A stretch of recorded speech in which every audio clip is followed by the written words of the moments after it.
Hi, and welcome to the third and final video I've created for this series of videos to help you manage the stressful situation that you're finding yourself in right now. Once again, my name is Diarmuid and I am a diet and lifestyle coach based here in Chicago. And my approach is a little different than some other people. A lot of people will give you a list of information on what to do, whereas I teach individuals how to change their behavior to improve their eating, exercise, sleep, and stress habits permanently. And today I'll be exploring connection and gratitude to help you buffer the stress, anxiety, and isolation that you may be experiencing right now. And everything I talk about is scientifically proven to help you manage stressful and anxiety-driven experiences. And if you apply the tips I suggest, you will become more resilient to the challenges you face today. So let's get right to it. So for the past 2 weeks, I've started with 3 body checks. And I've done this because if you've been under stress for a long period of time, you may not notice that you're holding stress in your body. And the more often you turn your attention to how your body feels, the better you become at detecting what stress feels like physically. And for that reason, I'm going to perform it again in this video. Okay, so let's start with check number 1. And check number 1 is to help you detect your breathing. And breathing changes when we're stressed. And as we talked about the last 2 weeks, breathing can be used as a tool to reverse the stress response. What I want you to do is to place a hand on your chest and the other hand onto your belly button. And pay attention to your breathing and what your chest and belly feel like underneath your hands. And while you're breathing in and out, pay attention to which hand is moving the most. Is it the hand on your chest or is it the hand around your belly button? And then breaths that calm you down tend to go slow and low, and both your chest and hand will move. Whereas shallow breaths, which are breaths that we associate with a stressful experience, these breaths tend to involve only the chest. Okay, now let's try check number 2. And when under stress, our shoulders can fill with tension. So take a deep, slow breath low down into your belly and then squeeze your shoulders towards your ears. Then hold your shoulders there and slowly breathe out. And as you breathe out, allow your shoulders to relax down away from your ears as much as possible. And then pay attention and try and feel if there is a sense of release in your shoulders. And the final check is in our hands and face. And this is yet another place in our physical body that we can store stress. So take another deep breath and then on the exhale, intentionally relax your jaw until your lips are loosely parted. Keep them relaxed and then inhale slow and low again. Then on this exhale, release your fingers so that your fingers gently part. There's a good chance you noticed a difference in tension during one, if not all, of those checks. And repeating these frequently will help you become more aware of stress building in your body. And this enhanced awareness can signal you to respond effectively using any of the techniques I have talked about in the previous videos or that I will in this video. During every video so far, I've asked you questions. And I've asked you to grab a pen and paper and answer those questions. Now, these questions are to help you become aware of why taking action to cope with the stress in your life is important to you. And that will hopefully build your motivation. And again, I would like you to grab a pen and paper and write down your answer to this question. In what way does the stress, anxiety, or loneliness you're experiencing right now concern you? In today's video, I'm not going to spend too long on this, but oftentimes people wonder, why is it important to take action to ease stress? And I've mentioned this in earlier videos, and I'll say it again. Your body does a really poor job of distinguishing between life-threatening events, such as the house being on fire, and minor stressful situations, such as I spilled my coffee on the table. But no matter what the trigger is, your heart beats faster than normal, you breathe more quickly, your blood pressure rises, and your muscles prepare to spring into action. And anger or anxiety triggered by ongoing sources of stress, such as COVID and things associated with COVID like financial troubles, job pressure, job security, or a person standing closer than 6 feet or not wearing a mask, often won't find a quick physical release that the stress response was designed for. In other words, running away or fighting. Instead, the tension created from these benign triggers build up as the day wears on. So we feel the stress physically, a clenched jaw, shakiness, or we can feel it psychologically, anxious feelings.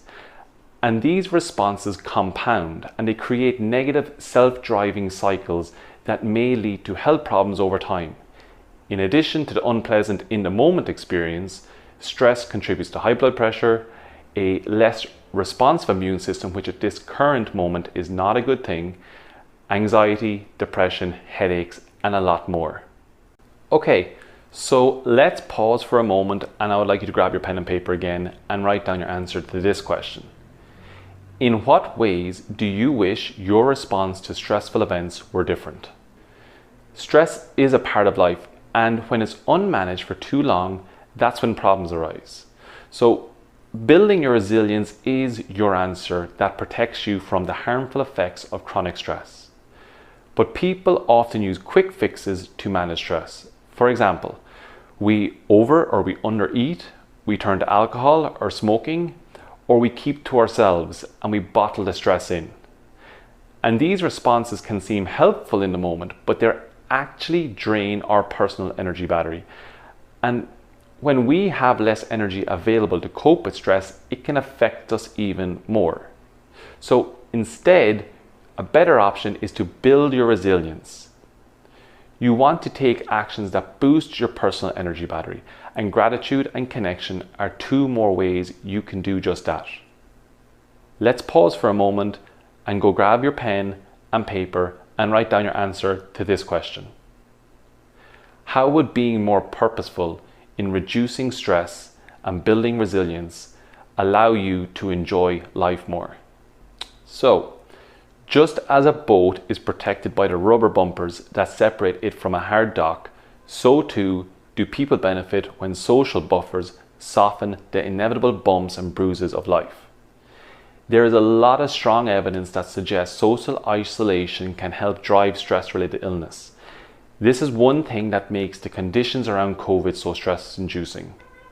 For all of us, stress emerges when our social attachments are insecure, but by strengthening our social support, we can lessen fear of separation, thereby reducing stress. And positive relationships protect health and well-being and lengthen life. In fact, people who report more isolation and loneliness have a greater risk of early death. And I know that's not a pleasant thought to consider, but it does demonstrate the power of building strong social connections. Our confidants, friends, acquaintances, co-workers, relatives, spouses, companions, all of these people weave a life-enhancing social net. Their support may involve outright assistance, or it may just be emotional. The most important takeaway is that people who have greater social support have stronger immune systems when faced with stressors, and therefore these people handle stressful situations much more effectively than those with weaker support systems. Not surprisingly, the quality of relationships really counts. So negative relationships, a relationship such as a bad marriage, an embattled marriage, or a draining caretaking arrangement, these can actually be more harmful than helpful. And people in stressful situations, they actually recover from illness much more slowly, showing greater signs of psychological distress, poor physical health, and steeper reduction in physical activity than their counterparts who are in stable relationships. So the quality of the relationship is of utmost importance. So Right now, I want you to do this one thing. I want you to think of one person who gives you advice, trusts and respects you, listens to you, and wants you to be successful, healthy, and happy. Can you think of someone like that? If you can, wonderful. And now I want you to do this. How do you feel when you think about that person? It can be easy to let social bonds drift. It's important to work to keep them strong. So here's a question to consider. What do you do to keep meaningful relationships on track? We need supportive relationships inside and outside our family. So it's really important to ask yourself, do you have both? Do you have supportive relationships outside your family and inside your family? And you can reflect on, who do you call in times of need? So make it a point each day to connect with someone you value. Make a call, go for a walk, spend quality time with somebody who cares with you regularly. Another thing you can do is get a resilience partner. And a resilience partner is someone who supports your core values. So what you stand for, your life's purpose, your life's direction, and the actions that matter most to you. And this weekend, or this week even, write down a list of names, people who you really care about and who you think care about you. And then select someone from that list to become your resilience partner. And then when you pick that person, set a date to call them. And then share your core values with them. And ask them to check in with you and to support you in ways that you need. And now I want you to consider this question. How does it feel when you connect with others and you let them know that you care about them and you care about your relationship with them? Oftentimes we consider about how someone's relationship affects us, but it's also really powerful how your relationship affects that person. Social support and connection is a two-way street. You guys are always helping one another. The next thing we're going to talk about is gratitude. And gratitude is thankful appreciation for the goodness in your life. And if you're a pessimist, you may be a little bit skeptical about gratitude. But gratitude helps people feel more positive. And this has been studied and proven. It helps people relish positive experiences, enjoy better health, build stronger relationships, and deal better with adversity and stress. And the practice of gratitude is actually pretty simple, and it can be amazingly effective. It can be very good to help you shift negative thoughts and feelings to be more positive. Even writing a few sentences each week can boost your optimism, help you feel better about your life, and lead you to actually exercising more. And it can help you require fewer visits to the doctor. And you can develop a gratitude muscle, so to speak. So by that, I'm kind of trying to say is the more you practice gratitude, the better you become and the easier it is to have positive thoughts. And the more positive thoughts we have, the happier we are. Reflecting on positive experiences and feelings and relationships in your life can bring you greater joy. And one really good way to do this is to keep a gratitude journal. And a gratitude journal helps you acknowledge what brightens your life and to help you turn your focus away from negative thoughts and feelings. It can also help you realize how many good things there are in your life that are actually going right. And keeping a journal by your bed so that at the end of each day you can spend 2, 3, 4, 5 minutes writing about something that you're grateful for in your day can be incredibly powerful. But it's important not to be vague. It's really helpful to be as specific as possible.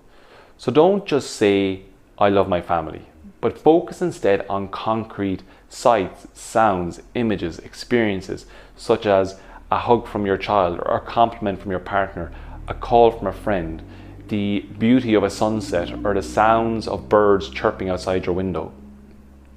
Even things like celebrating accomplishments, large or small, like learning to master a new hobby, doing well in a project at work, getting out of bed straight away, or just getting the kids off, well, it's difficult to get them off to school nowadays, but getting the kids to complete their homework, this can be very effective and it can really boost your positive feelings and emotions.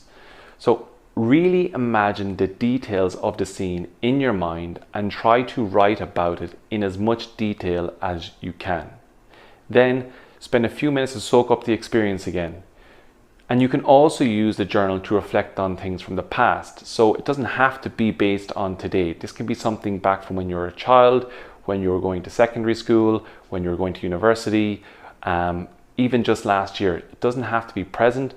What you're trying to do is in as much detail create the thoughts, images, and experiences of positive memories. So pause now and grab your pen, grab your paper, and then write down your answer to this question. What differences might you expect if you built stronger social bonds and appreciated the good things in your life daily?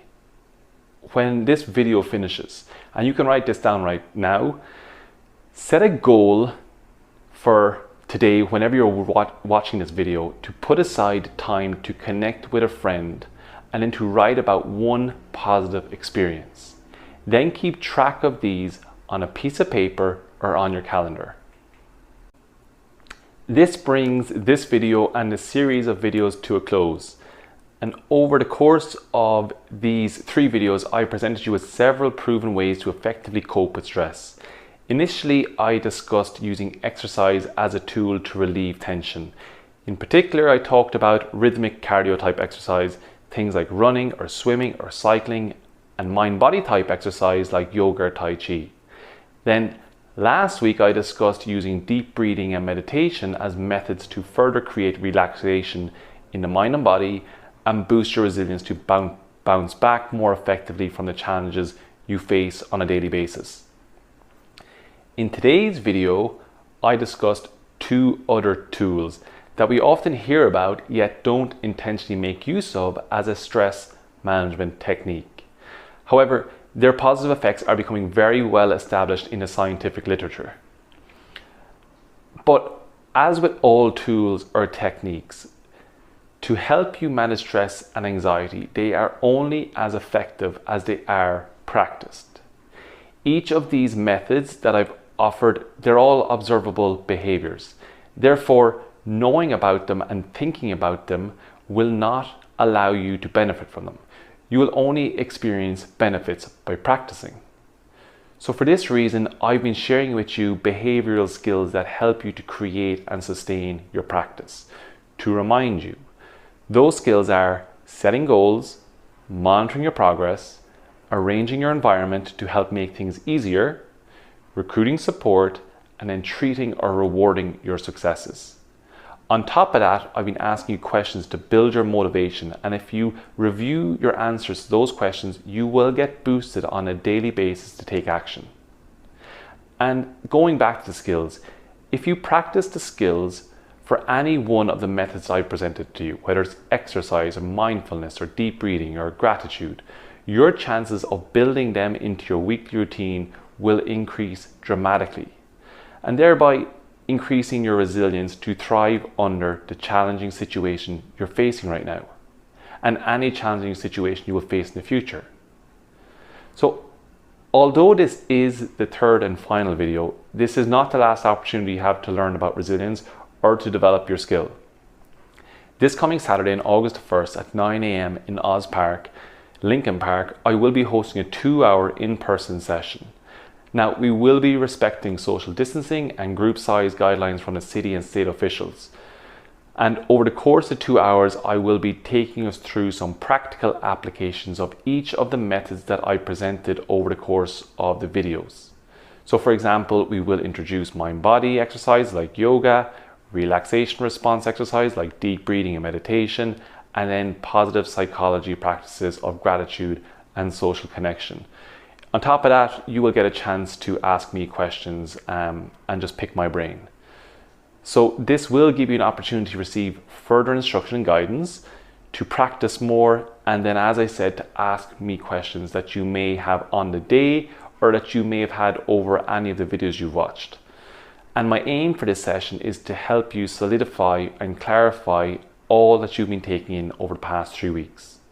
So until next week at Oz Park, I wish you a lovely rest of your week, And if you have any questions, please feel free to reach out to me. My email address is info@lifelonglifestyles.com, and I'm always more than happy to answer any questions you may have and just to be a resource. So until next week at Oz Park at 9 a.m, have a lovely week.